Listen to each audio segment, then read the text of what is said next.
Ladies and gentlemen, welcome back to another video on the channel. I'm returning today for good. I have been planning videos. Let me get this right. All there in my planner. Schedules now roll up and everything. But before we get into the video, please remember to like, subscribe and comment, because today we are with the Premier League predictions. This channel isn't just a football channel, it's just a boxing channel. It's a bit of everything.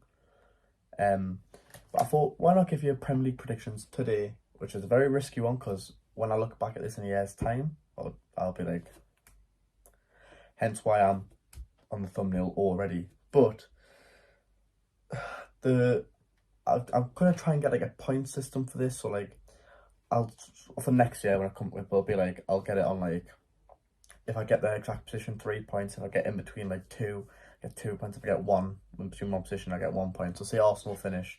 Say I said Arsenal were going to finish 4th, and they finished 5th, I'd get a point. If they finished like, if they get, yeah, you know what I mean. You know what I mean.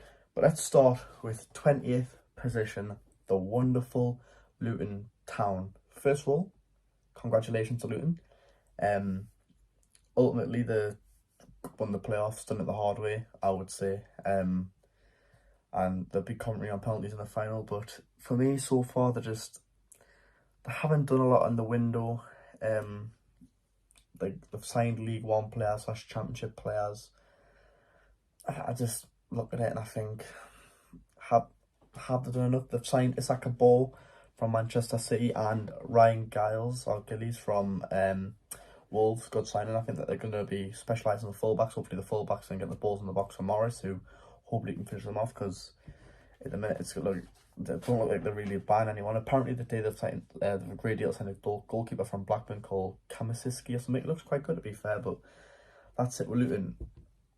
When I was writing these down, I was thinking, I want, like, something's telling us Luton are going to stay up. They're kind of giving us a Huddersfield vibe when Huddersfield came up. But Huddersfield's like, they were breaking the record transfer, signing like Steve Mania and lots of our players, and I haven't done enough Luton up for me, and I can't say I think we'll stay up. I think we'll go down, because I was just looking at the strength of the team, how competitive the Premier League is. I just don't think that they'll be able to stay up this year. But what I will say is that they will work hard and they will play as together, and they'll do everything for each other, and that's what I like. They'll press together. So Luton Town is my team in 20th position. Now, going for 19th, a controversial one people might say, but I think it's going to happen this year. It's Everton. Everton fans probably going to get annoyed right now with me saying that. But yeah, just rubbish the last few years, Everton. From the club to on the pitch, just the fans are there, the good fans, but they're just struggling to keep players like Dominic Calvert-Lewin fit like key players. And they've signed Danjuma, which is positive, good signing, good player. They've signed a Portuguese young striker called, like, I'm going to butcher his name, like Chimuti or something like that, from Sporting. But they're going to need a lot more than that to stay in the Premier League, and I just don't really see them staying in the league this year. But nevertheless, going into 18th, I'm kind of regretting this one already. Nottingham Forest. I haven't done much in the summer, and Steve Cooper is winning the pre-season with the players he had last year.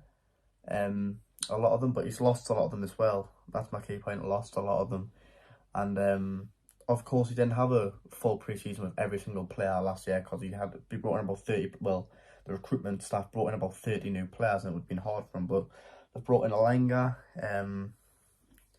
I just don't think they've got enough to stay up this year, unfortunately for them, because I love Nottingham. I think they're a great club, but I just think they're going to be just a bit short this year, and I've got them in my 18th position. But moving on to 17th, I see a lot of teams putting this team to go down. It's Wolverhampton.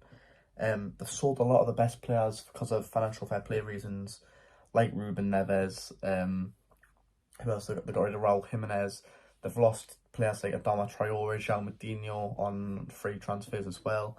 They've kept the signing of Matheus Cunha, but I don't know if he's good enough. Apparently they've paid about 50 million euros for him. That's what I'm hearing from Atletico Madrid. I think they need to sign more of the sole players as well, like Nathan Collins. And there was also talks of selling Max Tillman, but I believe he's going to stay at the football club. But I think with Lopetegui, I think he'll keep them up by the skin of the teeth, and then next year, because this financial fair play should be easy a bit better, then they'll make signings from then. But going into 16th place now, Sheffield United. I don't know what it is for Sheffield, because I look at the team and think there's some quality players there, like the one centre back called like Anel something, I can't pronounce his name, great on Football Manager a few years ago. Sander Berge. They've got players like that, Jason Bogle, but something's telling me it's going to stay up, and it's teams coming to Bramall Lane. They won't like a Bramall Lane. They've got incredible fans, Sheffield United, and going to Bramall Lane. I remember when they came up a few years ago, and people will get like, wow, they were class at Bramall Lane. I just think the home games are going to keep them up. The key thing is you've got to win your home games, and I think they will win home games. I think you could probably win if you win about 7 or 8 home games and nick a few draws here and there, or nick a few wins on the road, I think you stay in the Premier League, and I think Sheffield United will stay in the Premier League. But I like what Paul Heckingbottom's done there, and I think that's the manager, Paul Heckingbottom, I'm pretty sure, and we'll see where how he does with them this year. Now 15th, a team I really enjoyed watching last year, a team that I think will do good this year. It's Burnley. Sorry, my camera went off there, so I had to start again. But the Championship winners, and I love company style play, and it's so slick, and I like he's a manager who I feel like can adapt to situations. Like, he's had good recruitment as well, but when I mean like adapt, like you might think like, right, this isn't working this way, so we're going to change up, we're going to go to this, and you could be like halfway through the season, right, this style ain't working, we'll try this and we'll try that. He's not afraid to do that. I like that. He's a brave manager, and I think Burnley will finish 15th, and make Turf Moor our fortress. People aren't going to want to go to a cold Turf Moor, and go on Burnley. Get to see him get 15th. Now, excuse me, going into 14th is Crystal Palace. Very, very impressive when Roy Hodgson came in the back end of the last year. But now, with Zaha gone, he's left on a free Galatasaray. They're set to sign a Brazilian, talented Brazilian runner kid called Matheus Franca. Newcastle tried to sign him last January, but let's talk about Zaha, because he was Crystal Palace's best player, arguably, and losing him is massive, to be honest with you. And it also looks like they're going to be losing Elise on to Manchester City or Chelsea on a release clause, and there's nothing you can do about a release clause. So they're going to be losing Zaha and Elise, who've been brilliant players at Palace the last 2 seasons, which is sad. But they have got Eze, Matheus Franca. Now it's time for Eduardo Mateta to step up for Crystal Palace, and if they want to do something in the league. But I think 14th, and I think without Zaha, without Elise, I just don't see them pushing above 14th. So that's why I've had to put them in 14th ultimately, and we'll see if I'm right or wrong coming to next year. But now we're moving on to 13th, and in 13th place, I've actually put Bournemouth. And a lot of investment, which Bournemouth wanted, a brand new coach, who done good things at in the Spanish division. He took a team in the second Spanish division to the Copa del Rey semi-final. He took a Spanish team, like, I think it was in the top 10 or into Europe or something like that. And it looks promising, and it's probably it's a style that the Bournemouth owners want to play, and they ultimately thought they were going to get that from Gary O'Neill, so that's why they've changed direction. And I think it was smart to do it at the end of the season, instead of just being like, right, we'll just sack him when form doesn't go his way. And they just done it, and they explained why, and I quite like that. It was good communication with the fans. I kind of see them now as a mid-table team. They made some good signings like Justin Kluivert. Obviously, this bought someone called Favre, but he's went on loan in the French league. Obviously, they've lost Jefferson Lerma, but I still like people like Philip Billing and stuff, and they've got Solanke. I do like, but they are making some good signings, good recruitment.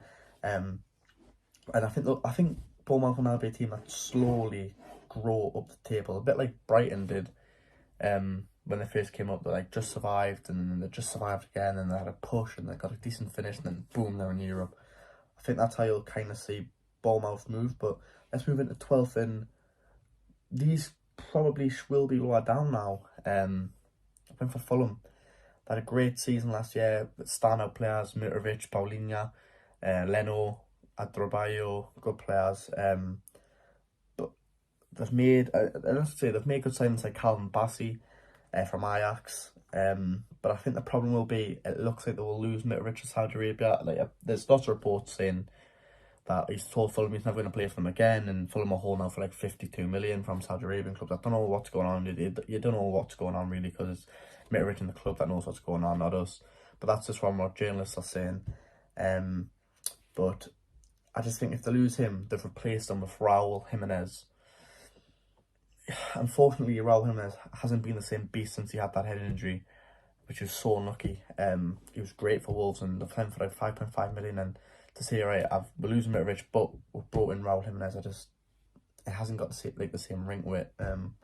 But you know, Marco Silva's done some great things with some of the players he's got, so I could be talking rubbish and he could be unbelievable and he could even do better than Mitrovic, but I highly doubt it. And they've also great terms to sign Demarai Gray from Everton, but Everton still want a replacement before they confirm the deal. So they're making good signs. They'll stay up. I think they'll be fine. I think they'll be from about 15th to 12th, but I put them in 12th, back in Fulham all the way. And let's move on to 11th. And in 11th place, we have got Brentford.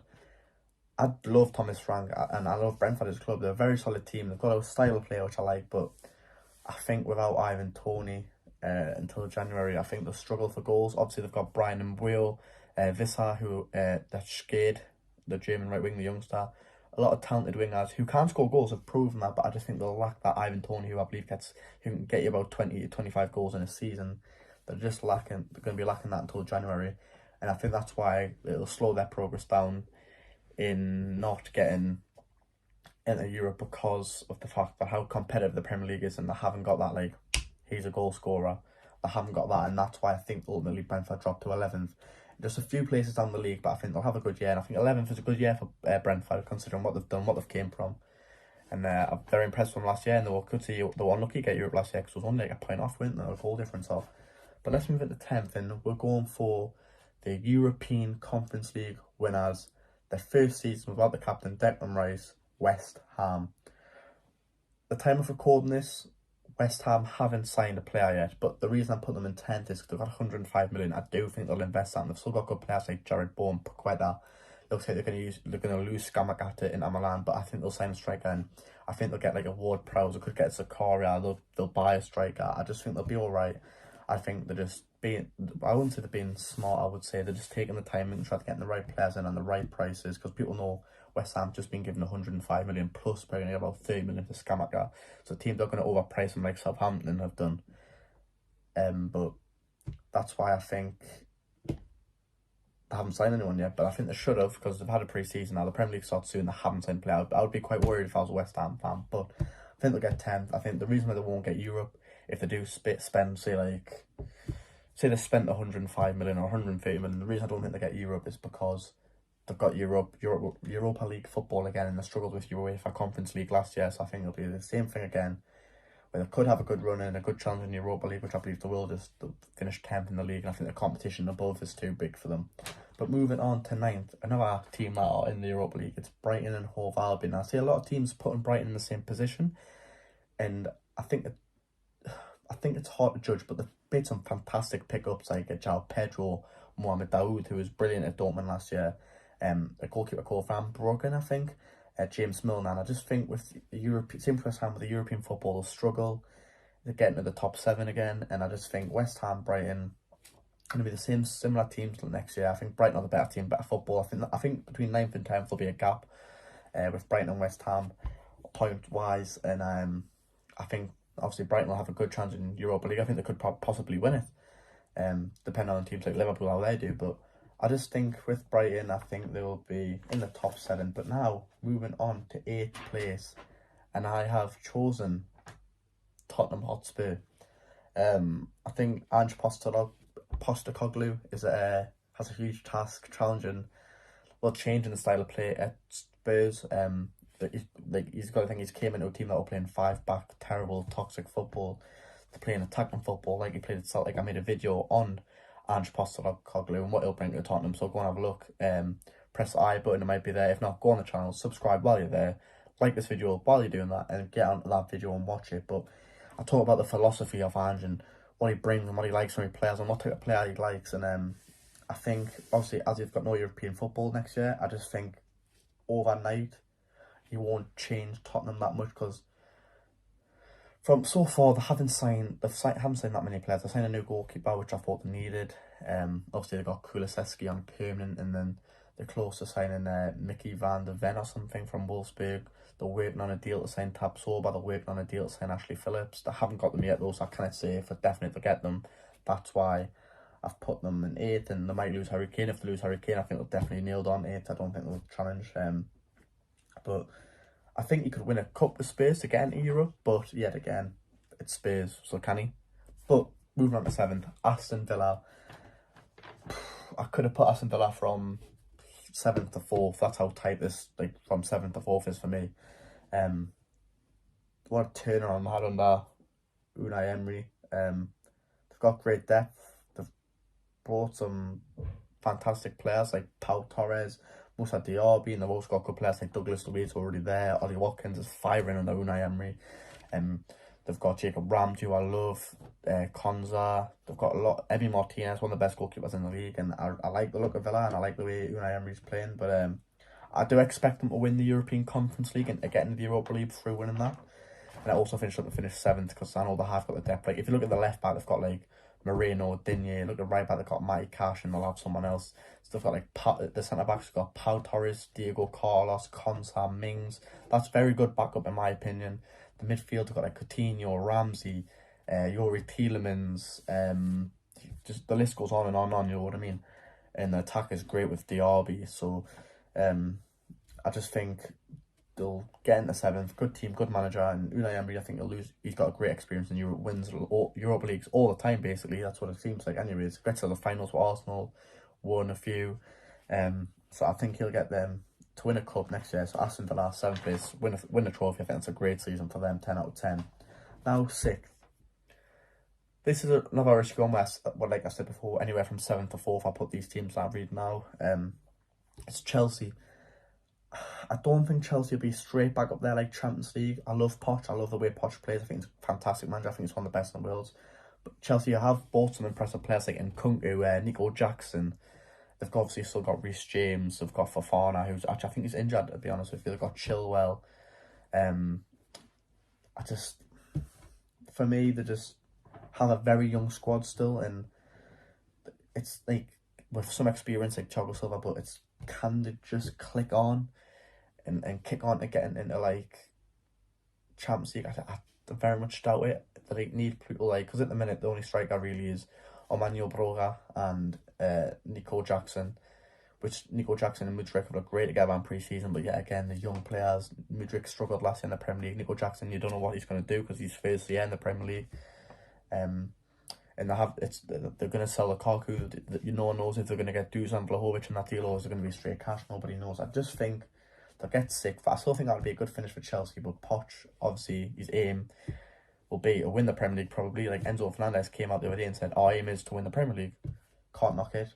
But that's what I've got in 6th. And now in 5th place, my team, Newcastle United. I love this team, and I think the additions of Tonali, Harvey Barnes, and now just been reported today that that Livramento is travelling up for a medical ahead of a £35 million move plus 5 million add-ons for Tino Livramento, obviously from Southampton. I think they're great pickups, very, very good pickups even. And the reason I don't think we'll get top 4 is dealing with the top 4. Like, we're already in the Champions League, dealing with that's going to be hard. And I think now in the 4 competitions, there's going to be in the Champions League, the Premier League, the Carabao Cup, the FA Cup, the Champions League are going to be playing, like, I think we're guaranteed to either play the Spanish Giants, the German Giants, the French Giants. I think we're guaranteed to play a very good team, an Italian Giant. So I think that'll be a struggle for us. But I still think we need to sign a left back. I know Livramento can cover left wing back / left back. And it looks like Ashby's going out on loan. He's got Manquillo and Kraft as a backup. But they're not the backups. Like, I'd rather Livramento be your backup on that right hand side. And I'd rather get a solid left back in, have Dan Burn as a backup left centre back, and a backup left back as well, or starting left back, you know what I mean? But we do need a left back in there, and I'd say a right side centre back, because got to think, if Shaw Botman gets injured, what, Lascelles and Dummett come in, and you tell me that's Champions League? I don't think so. That's what I mean, like with the defence. one injury away from struggling. So that's just what I think, and we might be like, we might get the Champions League, and some people still believe we will, and I think it's a very strong squad. Like, if you think about on midfield, Joelinton, Bruno, Tonali, Willock, Sean Longstaff, Elliot Anderson, Lewis Miley, the list goes on and on and on. And the wings, you've got Almiron, Murphy, Isak, Wilson, Anthony Gordon, Harvey Barnes. You know, it is strong, but I just don't think it'll get the top 4. But I think we'll finish 5th, and I believe we'll win a trophy this season. Well, I hope so anyways, but don't know that. Now, 4th. This is a weird one, and it's Liverpool. I was torn between, as I was saying, I was torn between Newcastle, Chelsea and Villa, but I ended up choosing Liverpool. As the end of last season, they looked amazing, and the new system they're playing with, like Trent playing like a kind of a midfielder, which I think is perfect for Trent. I think it suits him down to a T. And the signings of McAllister, Szoboszlai, and it looks like they're going to get Romeo Lavia. I expect Núñez to have a big year as well. I expect them to get at least around 18, 19 goals. I like Gakpo, I like Luis Diaz. Obviously, Salah's amazing. Obviously, they've lost a lot of players, but I think Liverpool will get in at 4th. And that's all I need to say about them. Good team, players, experience. That's all I need to say. I think they should win the Europa League. But will they aim to do that? Probably not. But now going into 3rd, Man United. I like the sign so far. I like Mason Mount. I think he's a good player. I like Onana. I think he's a class goalkeeper. I like the signing of Højlund, and I also think Johnny Evans. I think that was just like a player that come and play the cups. I don't know what's happening there. I'm not sure. But I don't think he'll play much, as I say. But I don't think Man U has what it takes yet to win the Premier League. But I think we'll certainly be up there. And I like Ten Hag. I don't like his excuses all the time. I think he's just an idiot at times. I think you just like, I look at him and think you're a plonker. But I just don't think they've got the it factor to win it yet. But I think they could be close. You know, next summer or 2 seasons time, you could think, oh man, you are pushing. That's it. Now we're gonna go, because obviously it's now 2nd and 1st. We're gonna go to my Premier League winners. So I'm gonna tell you my Premier League winner, then I'm gonna explain 2nd place and go back to 1st place. So my Premier League winner in 1st place is Arsenal, and in 2nd place, Man City. So now let's talk about 2nd and why I think Man City will be 2nd, because everyone's like, really? You got no ball knowledge? But the reason why I think, because people are saying, could City winning the treble make them complacent? Potentially. But they lost 2 key players in Mahrez and Gundogan. I think 2 players that are quite hard to replace, and they've signed Kovacic from City, which isn't a bad player. He's a good player, he's a great player. But he's no Gundogan, do you know what I mean? And in terms of a Mahrez replacement, it's going to be Jeremy Doku from Rennes or Elise, both talented players, but they're not Mahrez's level yet. And I think, I look at the depth, I think Arsenal have a little bit better depth now, and I know there's still time the window to go, and it looks like they're going to be signing Gvardiol, who's a left-footed centre-back, who can also play left-back. He's a bit like he's more of a giant, a beast. But I don't know what it is this year. I think it's Arsenal's year, and let's talk about my Premier League champions, Arsenal.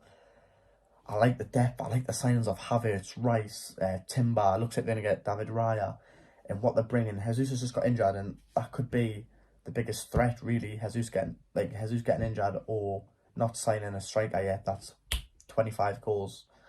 That could be it. But for me, on Arsenal's mind, it's going to be redemption.